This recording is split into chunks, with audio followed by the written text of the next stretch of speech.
your hosts of the Card Subject to Change podcast, the For Frequency's Sake Tag Team Champions of the World, the Wizard CZ, and Never Wrong Nick Bull.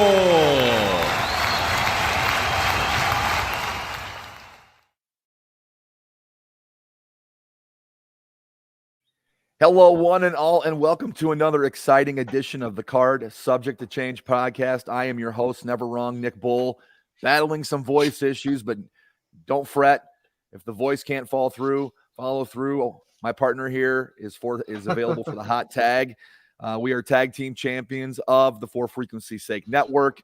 I'd be remiss if I did not introduce to you my tag team partner, my co-host, the Wizard CZ. Wiz, how you doing, buddy? I'm doing pretty good. Better than you a little bit. I know you you yelled yourself hoarse last night at the SCW Pro Show. Shout out to SCW for putting on another great event. Their biggest show of the year was yesterday. But Nick, you were also burning the midnight oil after the show with some family stuff. So I can't imagine how tired you are today. I was double booked last night, did the SCW show and did my usual front row, be a loudmouth, have fun at the wrestling show, and then went to do a post-prom for my oldest kid, and my back is killing me. I feel like I took some bumps last night, even though I didn't take a single bump. But we're here, and we are very excited for this episode. We've got a first-time guest on the show. We know him from Iron Spirit Pro, but I'm sure we're going to get to know a lot more about our guest here this week. Our guest on this episode, 118, entering the abstract, none other than Zach Abstract. Zach, how you doing? And welcome to the show. I'm doing good. Thank you guys for having me. I must say, you still sound good, man. We still sound good. Even if you were, you know, going hard last night, still sounding good. Good for the podcast noises. So thank y'all for having me. We're glad you're here. I'm going to go ahead and ask you the first question I ask all of our guests.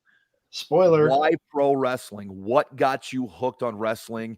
Maybe as a youngster, or what kept you coming back to this wonderful world, this thing that we love called pro wrestling? So me personally, I'm actually a lifer. I don't remember a time that I wasn't watching professional wrestling. Even my mom explains it to me as when I was a small child, you know, I would just stop in front of the TV and just sit and watch, and I'd just be quiet and just totally zoned in. So I always been a wrestling fan.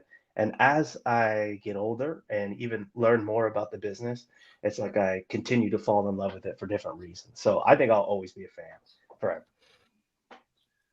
All right, so you're growing up, you're watching wrestling. Who is the first wrestler you remember gravitating towards that just drew your attention like nobody else? So when I was very young, obviously it was The Rock for me. The Rock was my guy. Always. But when it came to more like in-ring stuff, I really loved Rey Mysterio and Shawn Michaels for sure. All three great names. You had to be a big fan of what happened then on WrestleMania Night 1. The Rock looked like $1 million in that match, did he not? Oh, yes, he did. Well, what's funny, the whole time I was watching it, I was scared he was going to wear the pants the whole time. So I made a point. I protested with everyone else watching. He better take the pants off. There's no way he's going to be this body guy and wrestle in these pants. Take the damn pants off. And he did. So yes, and he looked great. As a 52-year-old body guy, he looked amazing and took some tremendous bumps in that match. He was my MVP of that match, just for taking the bumps that he did and for looking as good as he did for 52 years old. Yes, absolutely. I loved it. I was happy with all of Mania, to be honest. Yeah, for sure. Oh, absolutely. So what was that crystallizing moment in your life that said, I got to do this. I've got to be a part of this. I've got to get in that ring. Well, it's like I said, it was always around, right? But where I'm from, I know we touched on it briefly before. I'm from Joplin, Missouri, and down here there's not really too much wrestling. I think back in maybe like 04, 06, there were some SmackDown house shows. But outside of that, maybe some TNA here and there. But we weren't, you know, on the regular schedule like Chicago or St. Louis or Kansas City. So it was always around. And by the time I was in high school, it was kind of like, okay, well, what do I want to do with my life? And it kind of just seemed so far away. It didn't seem like it could really happen until I really started to look into it and realized that this could actually be my profession.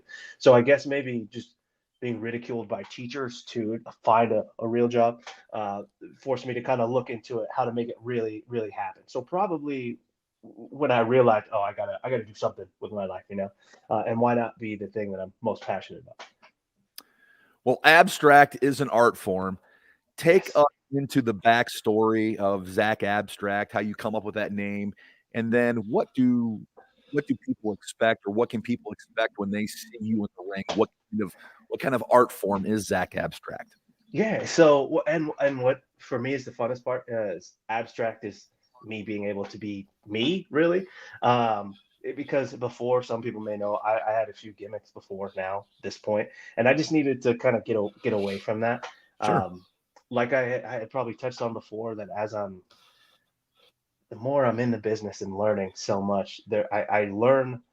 You got to learn how to be yourself as a wrestler too.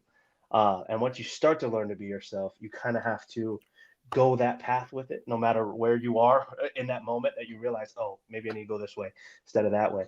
So it's really me being me, which is kind of a metaphor for the idea that wrestling is art, and they tell you, this is your canvas, paint it how you wish, which is me being me and what I feel like me authentically can offer to the world of professional wrestling, and maybe just a little excuse to be as weird as I want to be, and just kind of try things, because I think that I also take a artistic approach to wrestling, that it is a process and there is so much beauty in it.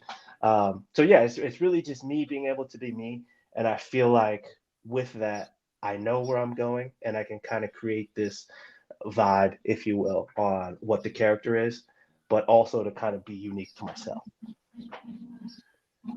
You raise a good point there, Zach. You talk about being yourself more in the ring, and I read something somewhere on this recent run of Roman Reigns and this incredible run that he had, that he let himself bleed into the character. And I think people got to see the real Roman Reigns for the first time. And it just turned out to be when he was the most successful part of his career. Have you found that where you're being more yourself in this current iteration of your character?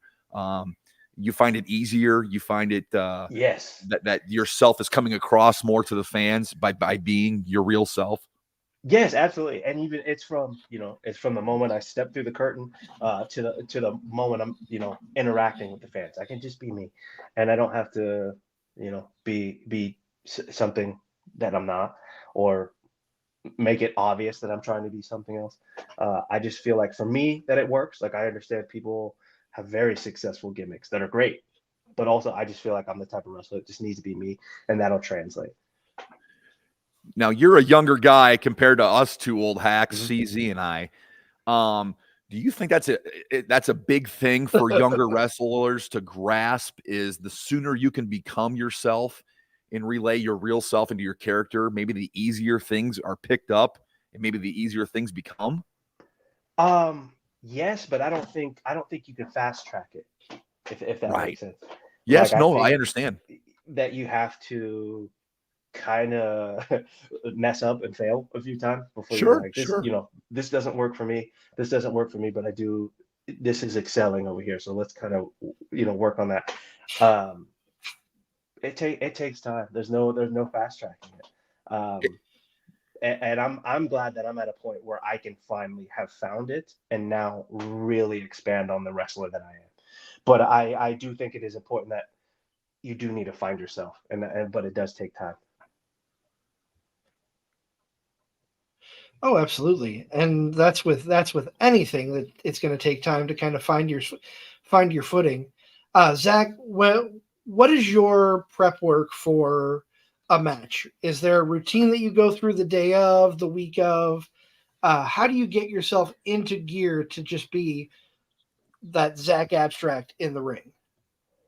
So, truthfully, I think for it, if you really want the life of a professional wrestler and you want to be a professional wrestler, it goes into almost every decision that you make. It's not about, I got to get ready for this match. It's about always being ready to wrestle. there's so many layers to what we do as wrestlers that kind of gets overlooked. It's not just I show up on Thursday, Friday, Saturday, and Sunday and wrestle, and then that's it. I stay steady in the gym. What I eat is very important to me. The way that I'm upkeeping my body because of the abuse you take in wrestling alone. I really think it's an everyday thing.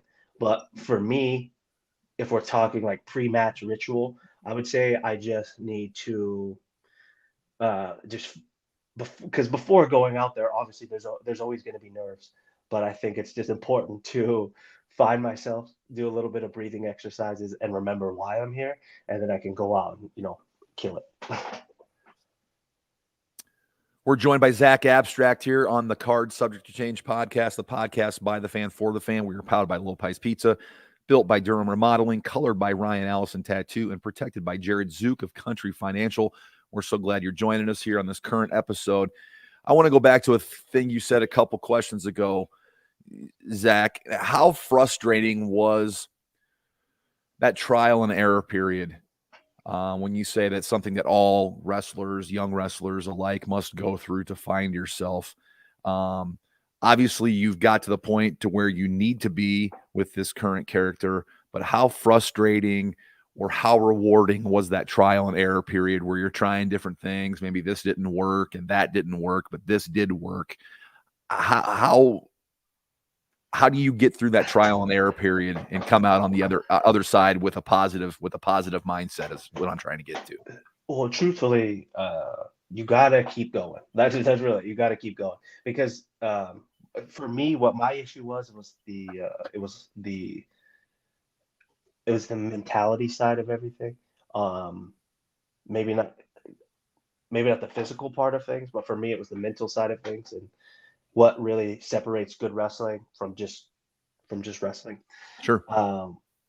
That it was so just tough for me. I felt like I was at a wall for like maybe a good year and a half, 2 years. I felt like I was at a wall. And truthfully, there was points where I'm just not good at it and I want to quit. But luckily I stuck with it and continued to learn. Which I think that's part of wrestling is you always continue to learn. I think that's how you level up is just building upon. But you just got to keep pushing and you got to keep learning.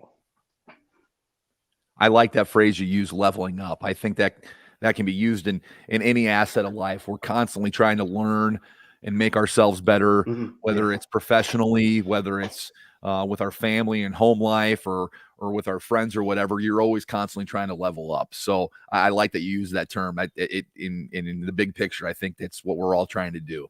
Right, exactly.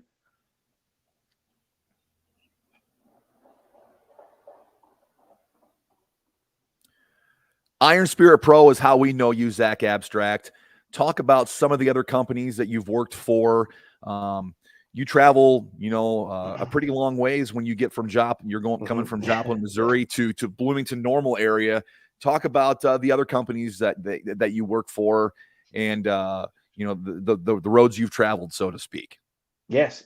So I'm kind of hitting most cities from Southern Missouri up to Chicago. I wrestle, I wrestle All-Star Lucha Libre out of Berwyn. I also wrestle Megastars out of Berwyn. It just so happened that this year a lot of companies are running out of that building, which I've always thought that was a special building anyway for professional wrestling. So it was just very ironic. But normal St. Louis Anarchy in St. Louis. I will be in Kansas City this upcoming May the 10th. Actually, the day before Iron Spirit, so I'll be in Kansas City before then. A little bit over in Arkansas, which my idea this year, like I had mentioned before we started filming, is to go a little further south. Because I feel like if I can go south and I can, stay busy up north, for one, my schedule will be complete, and I will be hitting a lot of what I think are important areas in the independent scene.